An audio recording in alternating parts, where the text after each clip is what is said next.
Hello viewers, welcome to खाला जानस kitchen. मैं हूं फरखंदा और आज मैं बना रही हूं पीच का केक। तो पीचेस का मौसम है और ओंटारियो के पीचेस जो है बहुत मज़ेदार होते हैं, बहुत जूसी और मीठे होते हैं। तो ये केक पीचेस के मौसम में ना हमारे घर में तकरीबन हफ्ते में एक मर्तबा ज़रूर बनता है। सबको बहुत पसंद है। बहुत लाइट और मॉइस्ट केक बनता है। इस केक को बनाने के लिए हमें तकरीबन 4 पीचेस चाहिए होंगे और उन 4 पीचेस को अच्छी तरह से धो लेंगे। कोशिश करें कि पीचेस राइप हों, ना तो कच्चे हों और ना ही ओवर राइप। पीचेस 2 तरह के होते हैं, एक तो क्लिंग स्टोन और एक फ्री स्टोन।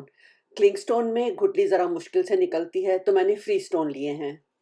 तो फ्री स्टोन पीचेस का ये है कि आप इनको बीच में से इस तरह से काट लें और काट के एक साइड को जब आप ट्विस्ट करेंगे ना, तो वो आराम से उतर जाएगा। और दूसरी साइड जो है आप उसकी स्लाइसेस वैसे काट लें या फिर चमचे से या छुरी से उसकी गुठली को निकाल लें, वो आसानी से निकल आएगी। तो गुठली को निकाल कर इस तरह से उनके बारीक बारीक से स्लाइसेस काट लेंगे। हमें तकरीबन 2.5 से 3 कप पीचेस के स्लाइसेस चाहिए। कुछ स्लाइसेस को हम अलग से रख लेंगे, जो कि हम केक के ऊपर लगाएंगे। बाकी सारे जो हैं वो केक के अंदर जाएंगी, ठीक है। पीचेस के अलावा केक बनाने के लिए हमें चाहिए 1.5 कप मैदा, यानी कि ऑल पर्पस फ्लावर। आप चाहें तो इसको छान लें। मैंने ज़रा विस्क से इसको घुमाकर और उसके लम्प्स निकाल लिए हैं। और उसमें जाएगा आधा टीस्पून नमक, आधा टीस्पून दालचीनी यानी कि सिनेमन का पाउडर और 1.5 टीस्पून बेकिंग पाउडर। नमक, बेकिंग पाउडर और सिनेमन पाउडर, इन तीनों को अच्छी तरह से मैदे में मिक्स कर लेंगे और इसे एक तरफ रख देंगे। अब हम अपनी सारी वेट चीज़ों की तैयारी करेंगे। वेट इंग्रेडिएंट्स में हमें 3/4 कप अनसॉल्टेड रूम टेम्परेचर पर बटर चाहिए और इसे हम बड़े कंटेनर में डाल के अच्छी तरह से विस्क कर लेंगे। इसे इतना विस्क करना है कि ये बिल्कुल फ्लफ़ी हो जाए और इसका रंग भी बहुत हल्का हो जाए। इस स्टेज पर इसमें डाल देंगे 1 कप शुगर और उसे भी अच्छी तरह से विस्क कर लेंगे। बटर और चीनी जब दोनों मिक्स हो जाएंगे और थोड़े से फ्लफी हो जाएंगे, तो अब इसमें डाल देंगे 1/3 कप दही।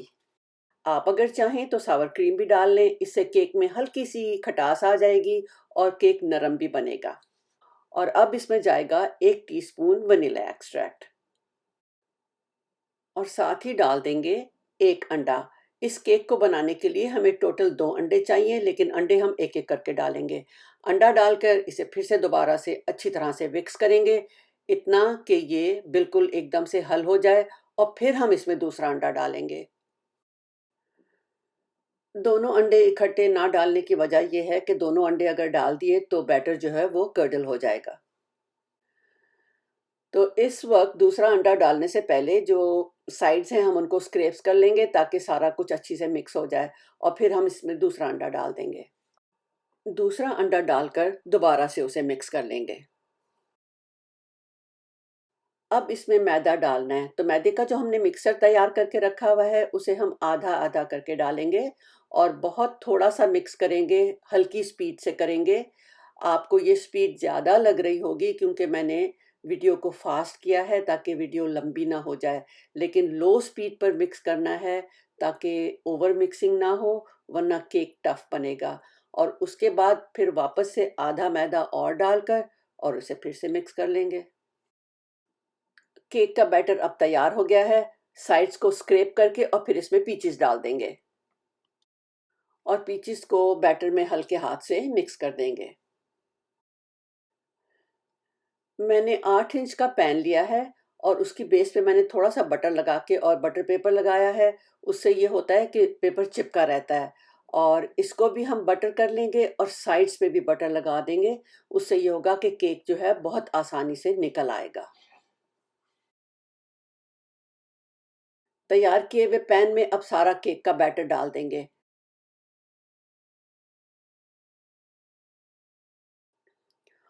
और स्पैचुला या छुरी की मदद से उसे अच्छी तरह से ना लेवल कर लेंगे। और अब जो हमने थोड़े से पीचेस के स्लाइसेस बचा कर रखे हुए थे, वो इसके ऊपर सजा देंगे। अब केक अवन में जाने के लिए तैयार है। तो मैंने अवन को 350 डिग्रीज फ़ारेनहाइट पर प्री हीट किया है। जो कि बनता है 175 डिग्री सेल्सियस या गैस मार्क 4। और अब केक को हमने 1 घंटे के लिए बेक करना है या उतनी देर बेक करना है कि अगर इसमें टूथपिक डालें तो वो क्लियर आ जाए। अच्छा, एक बात का आपने ध्यान रखना है, मैंने इस बैटर के लिए 8 इंच का केक पैन इस्तेमाल किया है। आप अगर चाहें तो 9 इंच का भी इस्तेमाल कर सकते हैं, लेकिन 9 इंच के पैन में आपका बेकिंग टाइम कम हो जाएगा, 45 टू 50 मिनट्स रहेगा, तो इस बात का आपने ज़रूर ध्यान रखना है बेक करते हुए। केक को पैन में से निकालने के लिए मैंने एक प्लेट को उसके ऊपर उल्टा रख के और केक को निकाल लिया है, ठीक है। अब क्योंकि उसका बेस ऊपर है, तो अब सर्विंग प्लेट पे उसको उल्टा रखेंगे और फिर दोबारा से केक को पलट लेंगे। तो ये देखिए केक कितना अच्छा बना है, बिल्कुल भी नहीं टूटा और बहुत आसानी से पैन से निकल आया है। आप अगर चाहें तो सर्व करने से पहले इसके ऊपर पाउडर शुगर स्प्रिंकल कर लें। मैं नहीं कर रही हूँ क्योंकि इसमें ऑलरेडी 1 कप शुगर है और ये काफ़ी मीठा है। और इसको स्लाइस करने से पहले थोड़ी देर के लिए तकरीबन 5-10 मिनट के लिए ठंडा होने देंगे, फिर काटेंगे। गरम-गरम काटने से केक क्रम्बल हो जाता है। आज मैं इसको फ्रेश पीच की स्लाइसेस और थिक क्रीम के साथ सर्व कर रही हूँ। आप चाहें तो आइसक्रीम के साथ भी सर्व कर सकते हैं, उसका भी बहुत मज़ा आता है। तो उम्मीद करती हूँ कि आपको ये केक की रेसिपी पसंद आई होगी और पीचेस के सीज़न में आप इसको ज़रूर ट्राई करेंगे।